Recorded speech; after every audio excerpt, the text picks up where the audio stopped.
রামনবমী উপলক্ষে ডানকুনিতে আয়োজিত বর্ণাঢ্য শোভাযাত্রায় অসংখ্য ভক্তের সঙ্গে উপস্থিত ছিলেন শ্রীরামপুর লোকসভা কেন্দ্রের বিজেপি প্রার্থী কবির শঙ্কর বোস। সঙ্গে ছিলেন ডানকুনি বিজেপি প্রেসিডেন্ট গুঞ্জন চক্রবর্তী এবং বিভিন্ন নেতা কর্মীরা। শ্রীরামপুর লোকসভা কেন্দ্রে বিজেপি প্রার্থী কবির শঙ্কর বোস বলেন, প্রভু শ্রীরামচন্দ্রকে শ্রদ্ধা জ্ঞাপন করে প্রভুর আশীর্বাদে শ্রীরামপুরের সকল অকল্যাণ দূর হোক এই কামনা করে ভগবানের কাছে প্রার্থনা করলেন তিনি।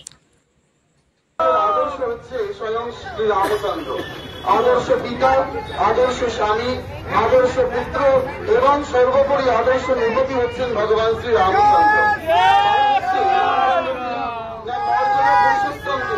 সেই জন্য আমাদের মনে রাখতে হবে যে সকলের প্রতি আমাদের যাতে সমান মর্যাদা রাখতে হবে, সেই সকলের মর্যাদা রক্ষাতে আমরা যেন সদা তৎপর থাকি এবং ভগবান শ্রী রামচন্দ্রের প্রতি পূর্ণ শ্রদ্ধা রেখে আমরা যেন সারা দিনকাল এবং সারা জীবন যাতে যাপন করতে পারি। পরবর্তীকালে যদি ভগবান আবার ফিরে যান, তাহলে এর যে উদ্দেশ্য এবং এর যে প্রয়োজনীয়তা সেই নিয়ে বিশদভাবে আলোচনা সভা আয়োজন করবার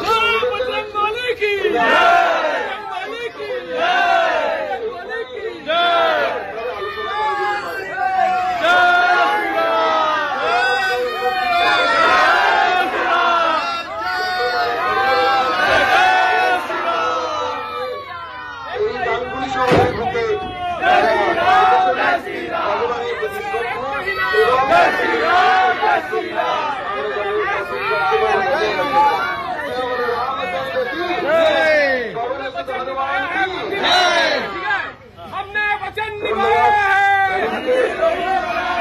हमने वचन निभाया है, मंदिर वही बनाया है।